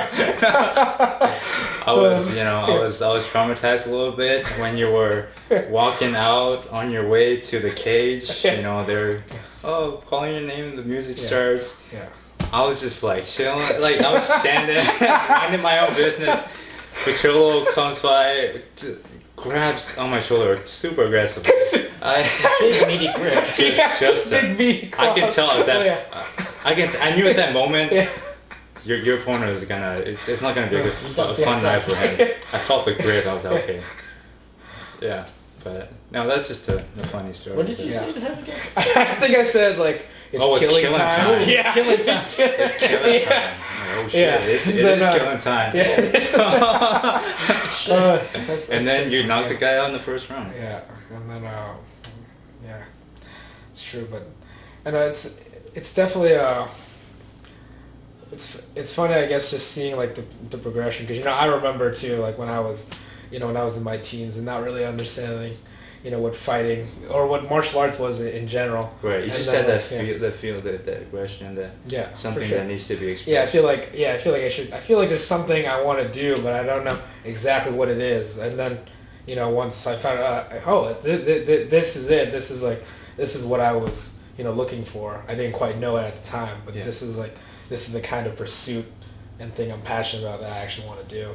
Like from there, so it's interesting, definitely to see that, and then it's looking into like other people. I guess figuring out that other people are also trying to get to where you are, which is because Do you think that most people can be serious martial artists, or do you think it takes a certain amount of a certain individual personality to become adept or quite good at fighting or martial arts? I think well, the biggest thing for a person to become a martial artist is the attitude. Like for them, they want to have to, and by that I mean they have to want to put in not only the physical effort but the mental effort that it takes to commit themselves to it. Because like how, from my experience of just being being ancient and seeing a lot of people go through AMC, it's just that it's easy to say you want to train, but then after you experience like the reality that is training, it really whittles it down. Like I guess like either patience or just just understanding how difficult something is from there. And I think it's hard to say if a certain personality type works, because I feel I've seen there are many different personalities that are in the gym. Yes, as you've seen, but it's like we've all figured out our own different way of staying in there, and I think that's very unique to the person that wants to be a martial artist. I think so. I would say, I guess a general thing is it's a really inward journey. Like from there, like what you're saying about, and what also you're saying about wanting to figure out about yourself. But I feel because a lot of people are unwilling to really figure out the truth or to find the truth, because it's hard. Yes, it's just how it is. So I feel like that. I think a person that wants to actually find themselves, or is willing to pay the price really for that is what it would take. Yes, and just from my finding, that's pretty rare from over the years. So, but I think once you figure out, I guess, like why you want to do it, the rest becomes easy. Because I feel like how it goes in life is that you either find a way to get to something or to achieve something because it's important to you, or it's not that important to you. You find a way to not do it, or you find a way to avoid it. It's just how it is. So it's like figuring out what's important to you, and then having the inner drive to want to do it. I think those are two key things. Mm-hmm. I think. And you talk about the mental aspect a lot, and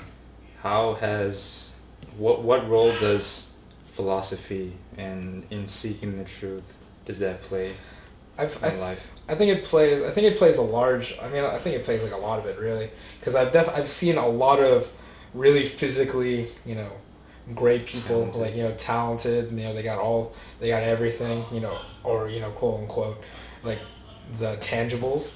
But if you're just lacking in the intangible, I mean, the biggest thing is like wanting to put yourself like in the combat. Then it's for better or for worse, they shouldn't be in it.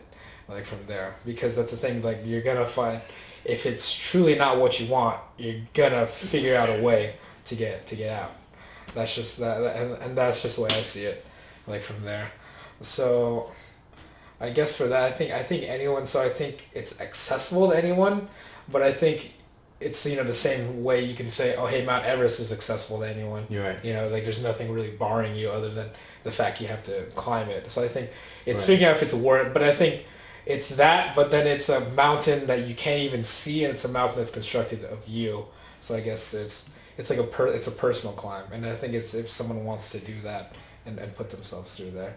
But I think that's just like with anything, because I think one thing that's helped me a lot is just seeing, I guess, understanding what mastery is, and not just like in martial arts, but seeing it in all aspects. And you see that there's some clear, common, either attributes or attitudes like throughout people that have been successful. Yes. No matter. Have you read Mastery by Robert Greene? I have read Mastery by Robert Greene. Yeah. What do you think about the contents of what he's saying? I think I think there's a lot of truth, because it's very. The thing is, it's like it's specific, but then it's specific to a point, but you can see examples in very many. Yeah, he draws a lot of from history. Yeah, these like different a lot of historical people, comparisons. a lot of historical comparisons. Yeah, that's Robert. No, that's Greene. the thing, and then you visualize, or I guess it paints a picture that hey, because when you see someone's like, I guess, achievements, you don't really you attribute it to them as a person, but you don't really wonder about what is about them as a person that got them to to achieve that thing. Right. It just becomes something that they do. But I think if you break down a person, you realize like that they're it's both complex because it's varied, but it's also simple in that what drives it. From there, so like component wise, the way I think about it is that what is a person? Mm-hmm. What is a person? What are you? How do you break it down? You as a person. Mm-hmm. I've heard some philosophers debate. I listen to a lot of that, mm-hmm. and what you are, you can break it down to just a body of knowledge, mm-hmm. and consciousness, and that in finding the truth, it's so hard, for yourself, and you constantly have to be conscious and aware of every aspect of your life. Mm-hmm.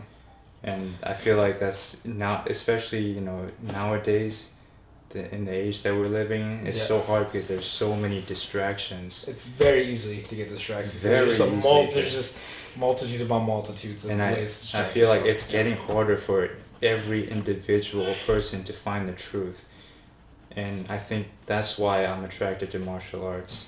And I think that's why we both are attracted to martial arts and philosophy, because really I think I see Aaron and I as people that are just interested in the truth about life and reality. Mm-hmm. Martial arts it's a way of finding ourselves, mm-hmm. In that. And I think you would agree with that as well. Yeah. It's a very kinetic stuff. No, break it, walk away. But I break, therefore I am. Yeah. Therefore I am. Yeah. No, yeah. I'm certain that both. I'm certain. It's definitely broken. Yeah. But but I think No, and I can see that too. And also you guys explain modern day Descartes. Your modern day what? Descartes. Yeah, this guy with the broken wrist. I break, therefore I am. I must because I'm feeling it. These grappling demons. They're just telling me I can't. Yeah. Oh man. Yeah. Yeah. Definitely, and also depends on what kind of values you're acting out, whether conscious or subconscious. Yeah, like what your value system is, yeah, like what's important to you. Yeah, because you know what you choose to try to place on a pedestal, or you know mentally putting on that pedestal there. Yeah, aim for, you know, or what things you're trying to avoid. Like you said, like that definitely drives a lot of how you're gonna act out, and whether you realize these drivers that are kind of leading you in a way. I'll say this though, you're a very knowledgeable person, and like you love to read. And he's always looking for knowledge and reading things and reciting passages and learning about history. And I see that from a distance, and I can't relate because I don't have that knowledge in my head, but I just go by intuition and feeling and following certain doctrines in my life, and I try to keep it very simple. Okay. But yeah, that's the thing, because there's a lot of ways, you know, to live your life, for sure. But there's a lot, that's the thing, there's a lot of ways, I feel, to get to success, and there's no like, you know, one way or one path, like from there. And I think that because it's a very personalized path. Right. I think. Also, what you define as success. Exactly. Yeah. Right.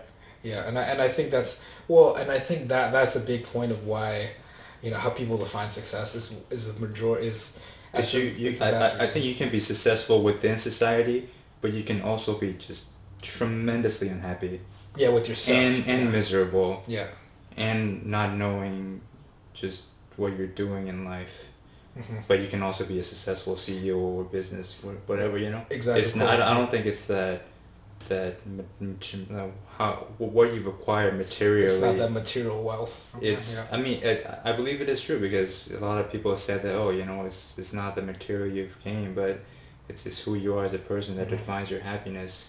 Oh, no, you know, for sure. I think there's some truth in that. Obviously, if you are, you know, just deprived of material, and if you can't live well in society, that's misery, that's suffering. Yeah.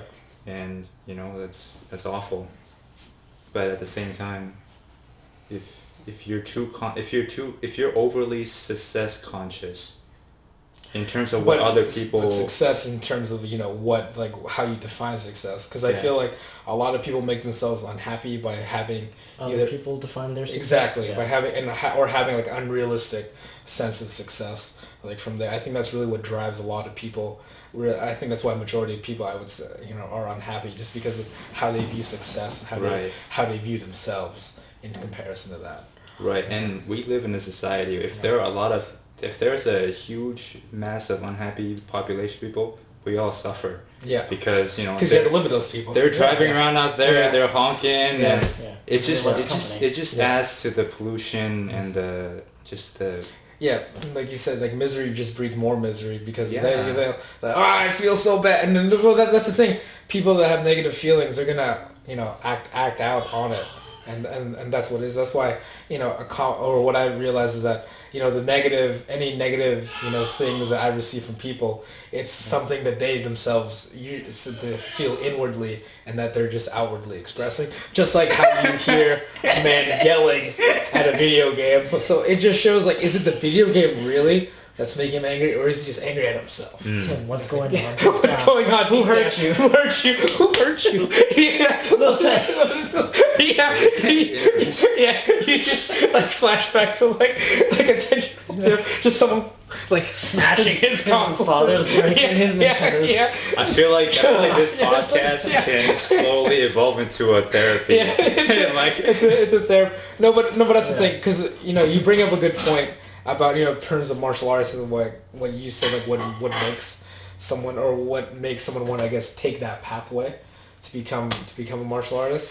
And that's the thing, it's like, it's very it's, you know, different things can lead you to that, but it's interesting if you just look at the people that, you know, do become martial artists, you know, because we're around them all the time. What you just and they also have less egos, because we're getting hit all the time by other people. Yeah. You know. No, but I think that the interesting aspect is, like, how it really, and you know, if you could look at previous episodes of this show, but you see, like, all the other people there, it's like, it's a lot of people trying to find themselves. Yeah. Really, like, through, actually, like, everyone, that's what it is, like, really trying to figure out, you know, either who they are or like what it is that they want, and that's what makes them set out on that journey.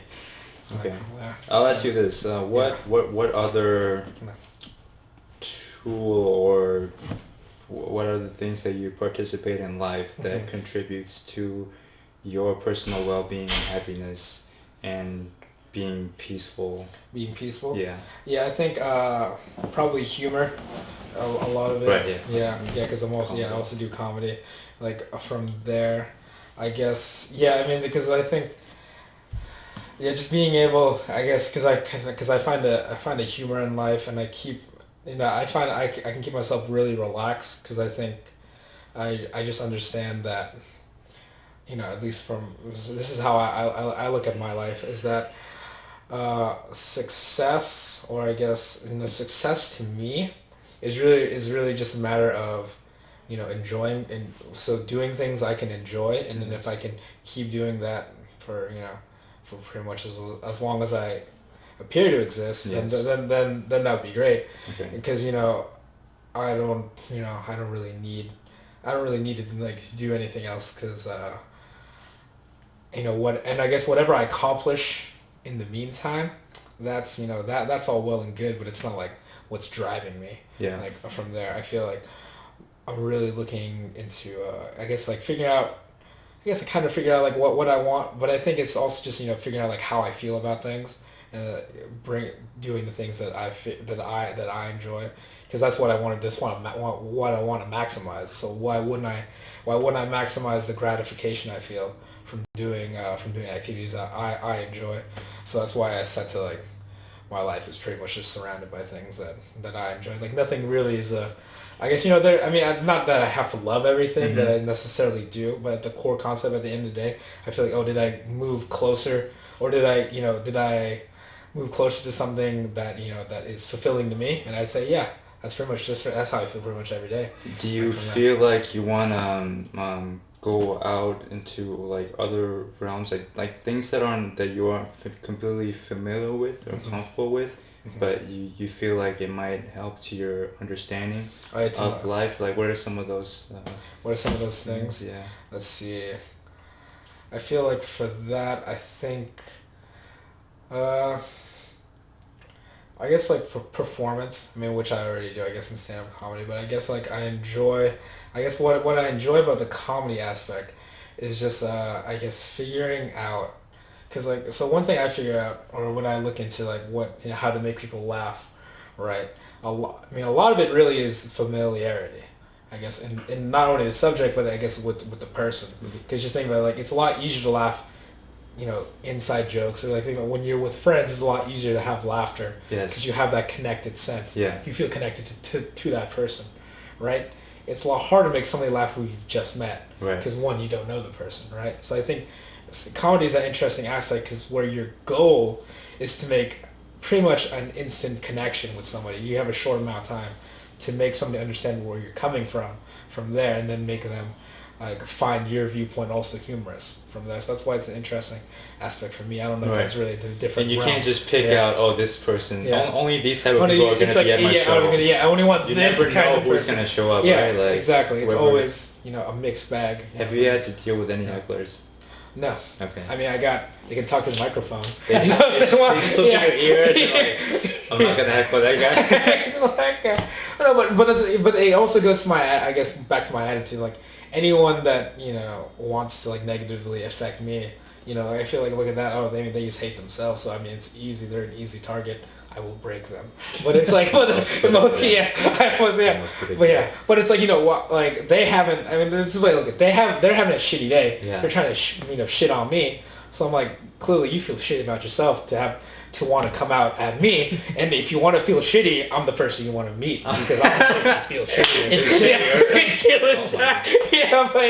And that's just the way I look at it. But I think that's what really helps me a lot. In terms of, I think another thing, writing is another thing I would like to do, and I think writing in a sense, well, one, I like to write in general, but I think writing in a sense, because like I feel I'm really trying to figure stuff out, but I feel I need to, or I would like to, acquire like more knowledge But I feel like acquiring more knowledge, I have to remember what it is that what I've done. So I want that transcribed like from there, so I can see and I can see how I've, what's changed or what's moved on from there. Do you feel that acquiring more knowledge would help you in your stand-up comedy career, or do you feel that what you have inside of you is enough, but if there's a way that you can get it out there like more efficiently, or however you feel? No, I think it's because sometimes I feel like sometimes the more you add on knowledge, the more like blocks you create. Yeah, for sure. No, I see what you mean. I feel like I think the thing I always look at when I acquire knowledge is simply just like in martial arts, like, oh, is this actually going to help me, from here, or like how much, or how does it affect me, or I guess why do I need to know this, like from there. I think that's one thing that's, especially like now, I'm pretty selective. I just think about the knowledge that that I gain, like how much is it actually helping me in my life, because like you said, too much knowledge could be blocks, or I don't think even blocks, it's like, I guess it is like Legos, I guess, because how, like, what do you want to build here, right? Like, am I just building like a random, I just a random are you building stack, a skyscraper where you have to build up a lot of things, or are you trying to make art like sculpture, where you're trying to like chip away all the unnecessary elements to create, to what is there at the core? Yeah, right. So I feel like how do you feel which way comedy is? Which way? I think you could be. I think there's different approaches for it. I think for sure, but I think inwardly is where you have to go, because I feel like when any comedian, or I guess, well, just think about it in general, any person, like when you discuss a person, right? You can list what they've done, or what they do, stuff like that. But I think at the core of it, like what you remember is how they made you feel. From there, I'm pretty sure, I think Maya Angelou said that, but how they made you feel, and that's the thing. Like when you laugh, going back comedian, when you laugh at a comedian, you're laughing at the character. You can't. You might struggle to remember what the joke was, but you remember how they said it, or you remember what was funny about it was not only what they said, but how they said it, and the person themselves is the receptor for that. Because someone else could say the exact same thing, but they could end up not being funny, right? From there, because it's very unique to that person, right? Like from there, and I think back to just in a general sense, like that's how you should look, or that's how you remember people, or that's how you affect people, like from there, by how you make them feel. So I guess in general, I think it is that inward.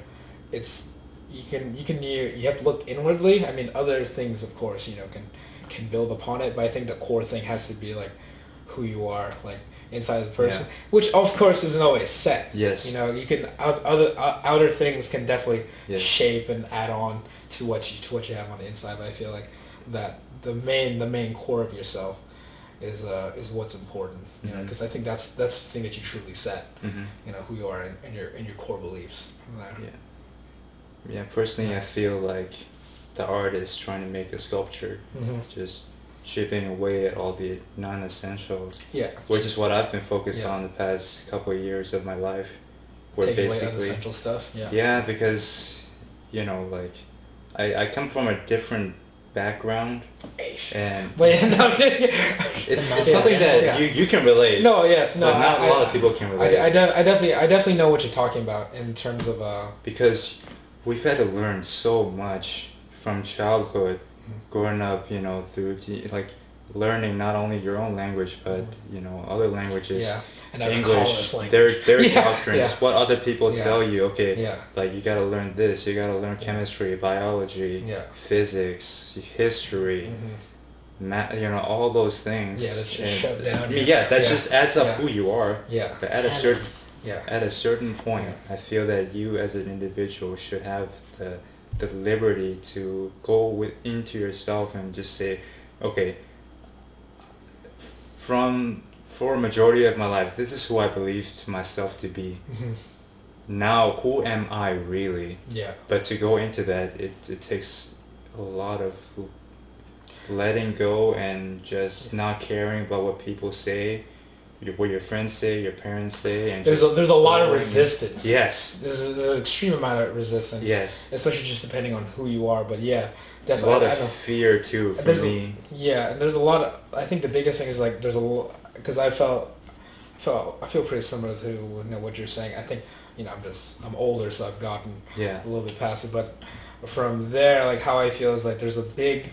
I think everyone. I think the way I look at it, the way you're raised, it's a big societal chain. Yeah. That's connecting you towards something. If you're not feeling that discomfort, if you're not feeling that pain and suffering, you wouldn't feel. A person doesn't feel the need to change. Unless they're prompted. And yes, I feel like for me personally, pain and suffering is a big part of that. It's a trigger to find out who you are at the core, personality. For sure. I mean, well, that's what pain, in terms of the nervous system, that's what that's used for. Like, oh, hey, it's to alert you, hey, man, something bad is happening to us. You right. I mean, there's external pain. You get, aches and bruises from playing sports or activity or whatever. Yeah. But then there's that internal, psychological, existential pain. Yeah, which a lot of felt people both. When Chinese bastard Michael just like sucker punched him. Honestly, I feel it for him and for myself. Yeah. Otherwise, like, we wouldn't have become so close to as we are now if we didn't have that in common. No, we're both suffering. Yeah. No, but I think that suffering is also. I mean, I think that's a general thing in terms of people struggling to get somewhere. It's like in terms of back to the martial arts thing. Everyone. Whether they say it or not is, I mean, everyone feels pain. It's just how life is. Yeah. But how they react to it is shapes them as a person from there. Right. Pain is mandatory, but also suffering is optional. Yeah. But also pain is a mental, because you can get hurt by small things. Yeah. What makes, what makes other people, what makes a person great or interesting is how the degree of the pain that they suffered and their reaction to it. You can tell if a person is grown by how little or how well they react to the circumstances in life. If it's something small, you just brush it off. For sure. And that's something that But I guess it's not even like small, because small could be relative. Right, that's what I'm saying. Yeah, because it's however big someone decides it to be for them. Yes, if you haven't suffered greatly, you can get offended by what people say. I am offended. Yes. I'm offended that you would say something like that. Wait, I thought this was a safe space. What happened? Where's the trigger warning? My words. See, this relates because I'm talking about like today's culture. Yes. And sort of the things that I see. It's a very mentally weak culture. Yeah. It's just how it. I think that's just what it breeds. Because like in terms of just in terms of what it's trying to eliminate, I think it's like the way I look at it. It's by eliminating, I guess, the freedom.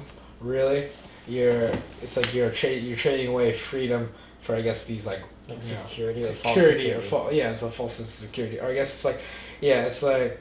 I mean, this is like a very general comparison, but it's like if you take away, you can just oh man, people are getting hurt lifting weights. We'll just take out all the weights, so no one can ever get hurt by them. From there, I feel like there's a lot of resistance in culture about that. Not just fear of like the repercussions of it, but like maybe fear out of they don't want it from themselves or for themselves, like, oh, I can't do that, so I don't want anyone else to have the freedom to do that. Right. Well, I don't understand it. There must be something wrong with it. Yeah, must be something wrong.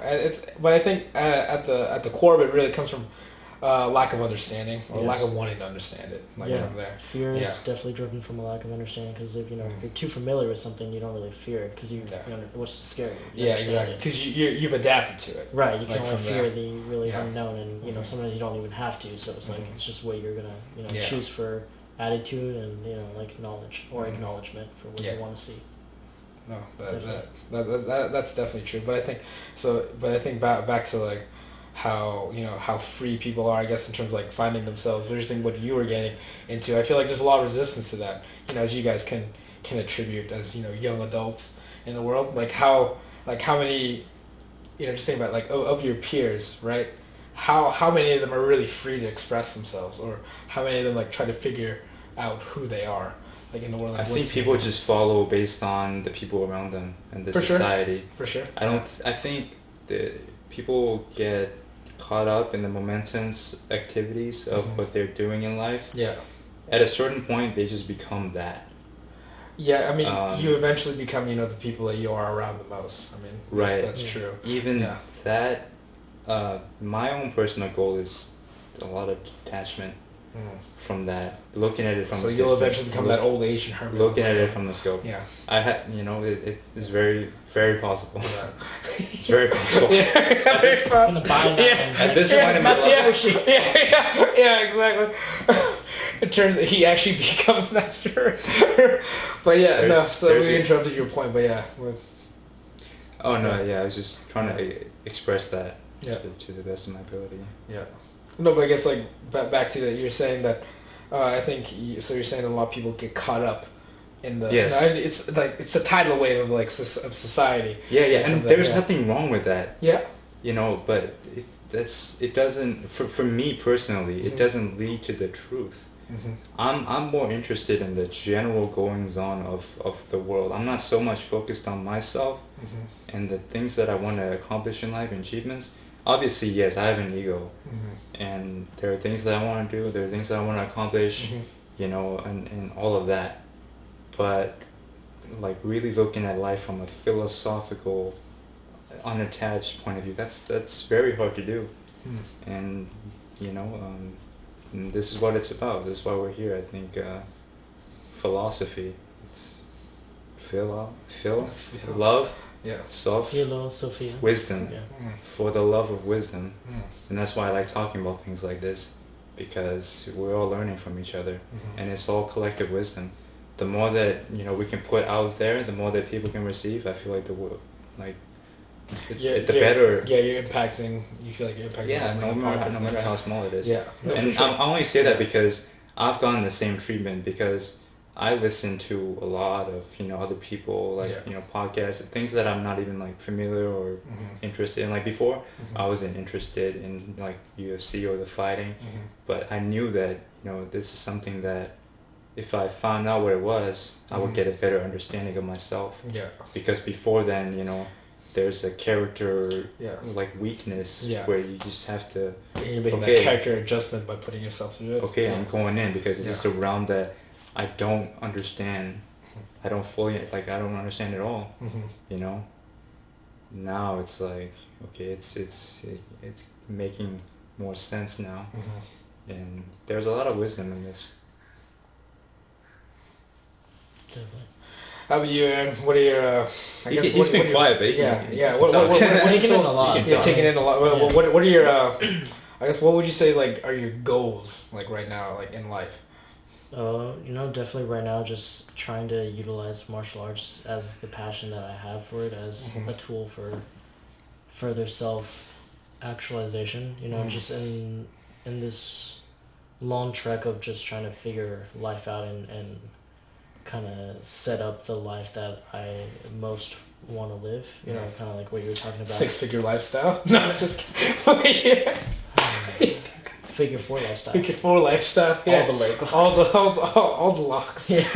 Yeah. Definitely like that. You can figure 4 the arm, the leg, the head, the spine. The spine. Yeah.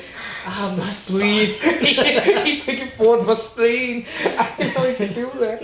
But okay. Yeah. Anyway, I interrupted your train of thought, but yeah. For sure. So just trying to establish something that living the life I want, and for me that's a lot of it comes through just being willing to open myself to figuring out who I am and figuring out the world, and that search for truth. It's just trying to come closer to that state of being okay with how things are, Okay. set up that life that you want. Aside from all the generalization, what Because, that's true. Yeah, we can talk about generalization all day long. Yeah, and a lot of people have heard that. Yeah. But what are you doing? What are your actions? How are you keeping it in mind every day so that when you go to sleep, when you wake up the next morning, you don't forget about it? Well, having that structure of going to the gym is definitely a good thing for me. It helps overall with mental clarity like you said, meditating, hiking, try to do yoga, exercise, getting good enough sleep, keeping a clean diet. For me, trying to like live that lifestyle of a fighter to the best of my ability is the structure helps sustain the purpose that I built for myself. And so having all these pre-requirements to chase that passion that I love is in itself kind of like good self-care for me and helps bring some stability and structure to when things get a little chaotic. It's a good true north and like a grounding sense of reality. So in terms of like following that passion and trying to live that role of a fighter or live up to that role of pursuing it, it kind of just like, takes the wheel on itself for like pursuing that as a worthy goal because of all the beneficial things it does for me and that it reminds me to do for myself. So definitely that. So it kind of keeps you like... How's your meditation going? Yeah. I try to do it in the sauna every day at work, so on lunch break, and doing it in the sauna is hard, and I wouldn't recommend it for most people. Just doing it in general. The sauna is hard, but yeah. Wait. So you have a sauna where you work? No, so I walk across the street, go to the LA Fitness on my lunch break. And at Pochi? No, at Bellevue. Yeah. That's right. So you work in across that the building. street, Yeah. and I'll get in like 15-20 minute kettlebell session, and then I'll just go in the sauna for the rest and try to just like, once I already got the energy, I just relax, focus on the breath, and just know that like that's the time I have to be there. So it's like I have nothing to worry about. I know how much time I have left on that remainder, and I have a certain window of how many minutes I want to be in there for the sauna. So it's like it just gives me the time and the place to be there, just to meditate without having to worry about anything else externally rushing me. Like the float tanks, it's a good hour of the day I just have to myself just to relax. No obligations. Yes. Nothing going on. Good resting period. And that's a newly acquired tool for us. For sure. Definitely helped out a lot. Yeah, I think that's a big help. It's just it's a way to shut off from the activities of the world. Yeah. When you're in there, you're just by yourself, and it's completely dark. Yeah. You are isolated. Yeah, and you have nowhere to go. You're Yeah. alone with your thoughts. Yeah. You're forced to deal with, whatever yourself. Hello, darkness, my old friend. Yeah. Yeah. But I think that's a critical thing. Like as you mentioned, like meditation, because I feel, and it's back to how many chances in this, especially just in this lifestyle that we're used to. Like, do people really have the chance to have their own time, or have just solely them, like from there without any like outward distractions. The word meditation gets thrown around a lot, and it's in the mainstream nowadays. Yeah. But I feel like most people have a misconception about what meditation is. So what does meditation mean to you? Like when you hear it, To or when me, you it's, do it? it's to me, what's it's that action like, or what's that? I feel like there's a Western idea of what meditation is, and then there is The Oriental idea. the Eastern, the Oriental, they're historically they've been more developed in that. Yeah, in that aspect. In that aspect, in that training, because it is a training. And I feel like that the misconception people have of meditation is it doesn't have to be like this, I'm gonna meditate and it's gonna feel great and I'm just gonna be blissful for the remainder of the day. Right. Sorry, it doesn't work like that. It's all in your head. Yeah, they have the outward expectation. If you meditate for 15 minutes a day, you can maybe like just a tiny bit, so that for the rest of the day, at least in your mind, you can say that, okay, I have meditated and I'm just going to try to carry it out.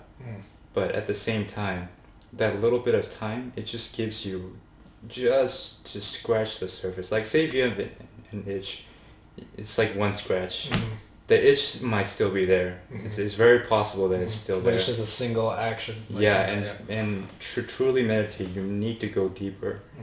And it's much of like internal like penetration as it is just focusing on the breath, which is a big aspect of meditation. Yeah. But truly focusing on the breath means that you're not thinking. You're not thinking about thinking. Yeah. Right. You're not even thinking about thinking. Yeah. And that's a very. You're thinking about not thinking, so you're not thinking about not thinking. Not even thinking. You see that? Yeah. You see how your mind plays. Yeah. That sort of that loop in your head, it's very hard to just cut it through because it's always keep on going on. It's like a spinning wheel. Yeah. You never know when to stop. And there's a... It's a spinning wheel if you let it, for sure. Here's how I visualize it. It's a spinning wheel, and there's just a tiny hole, like right through the center. Right through the wheel. And your job...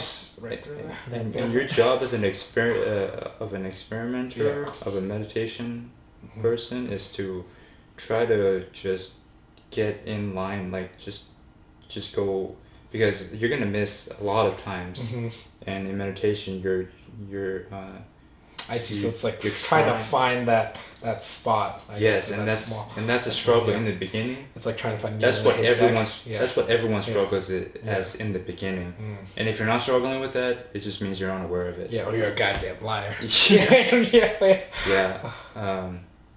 And I'm bringing this up because you're gonna be going on a meditation or like meditation retreat or something. Yeah, a 10-day silent meditation. I think I've actually I knew a comedian who actually did that. Yeah. Who was it? What's that? Oh no, it wasn't a famous comedian. Oh. Yeah, but he was just talking about yourself in third person. No, it wasn't me. I didn't do that shit. I didn't pay that. No, but he went on like a 10-day. Yeah, it was like a similar thing. Yeah. But it was it was this guy that hosted like this comedy open mic, and he just talked about, hey man, where you been for 2 weeks? Hey man, I was at this meditation retreat. But yeah, it was like it can be very hard for some people. Yeah. How do you feel about going into it? Ready. Well, what made you? So how did you find out about it? And then he did it about a year ago. Oh yeah, I just wanted to do it. But that's right. I did. Time slots.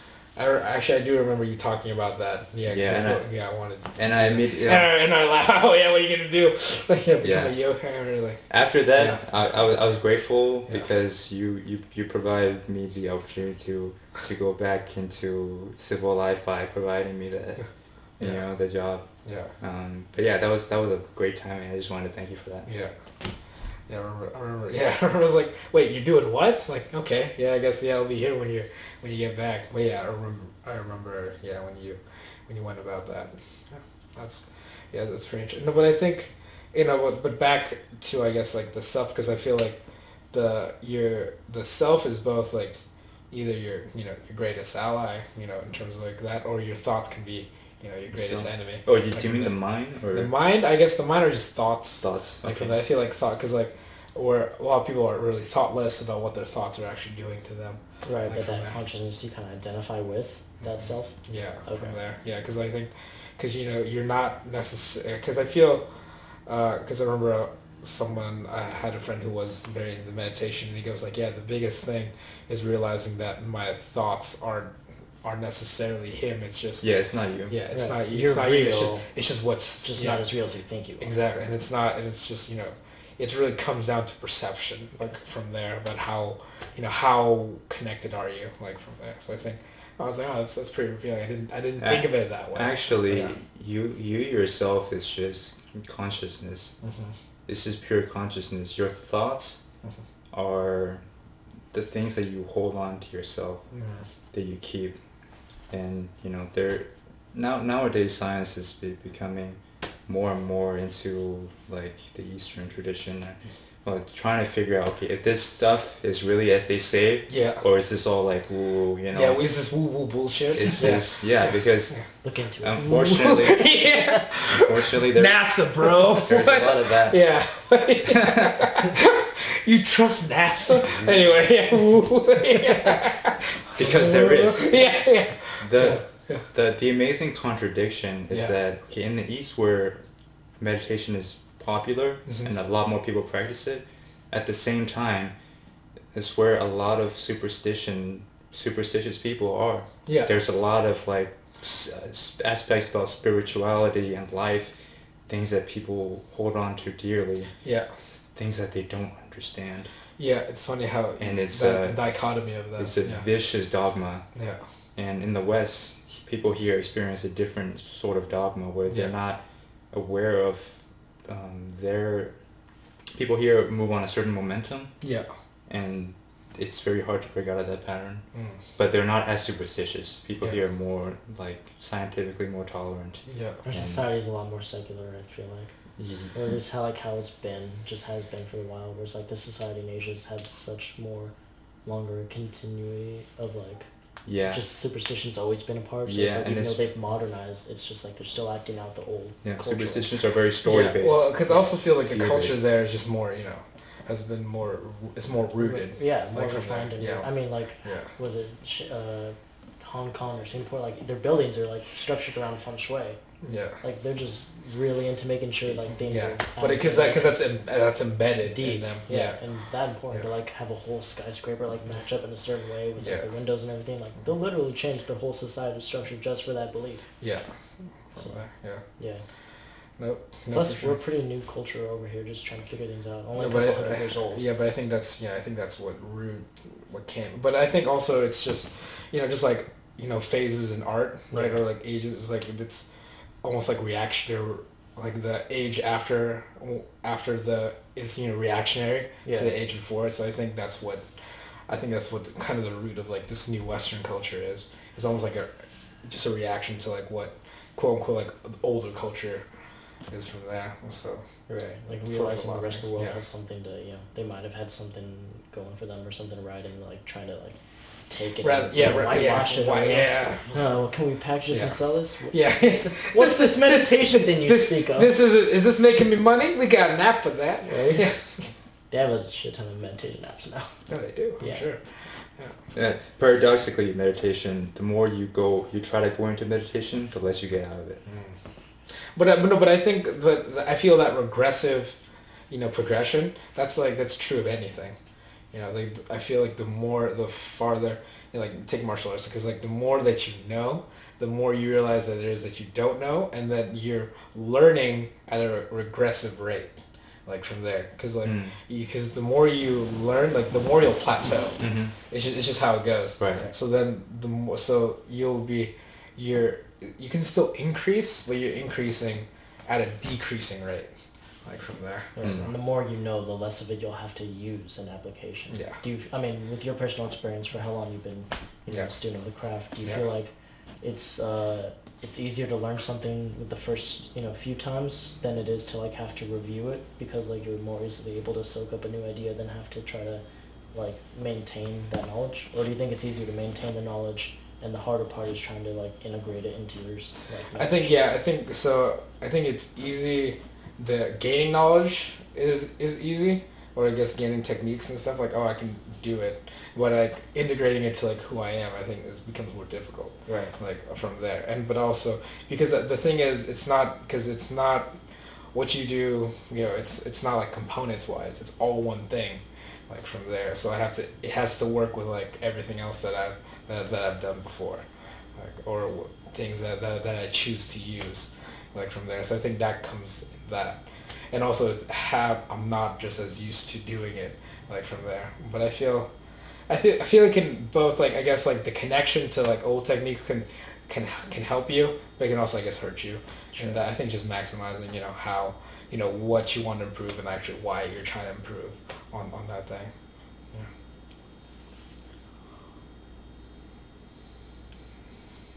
Yeah. That's deep, bro. All right. Damn. So we want to wrap this up, or if you guys got any last words? No, I mean that was pretty deep. That was pretty deep. Yeah. There's a lot of Hold on. What's your shirt? So wait, Mr. Asian man, what's your sweatshirt say? You have no idea. You spotted because it had some Asian lettering. Nice. It says like lemongrass chicken on there. Yeah. It says NASA's a hoax. Look into it, bro. Look into it. Some Japanese character. Yeah. Well, thanks for joining us. This has been Pankration Philosophy. If you enjoy, what you watch, like, support, share it, or you can also support us on Patreon, www.patreon.com/pankration. Yeah, get dollar bill, y'all. Penetrate through there. Yeah. There. Yep. Now let's see. I can stop this recording. Yeah.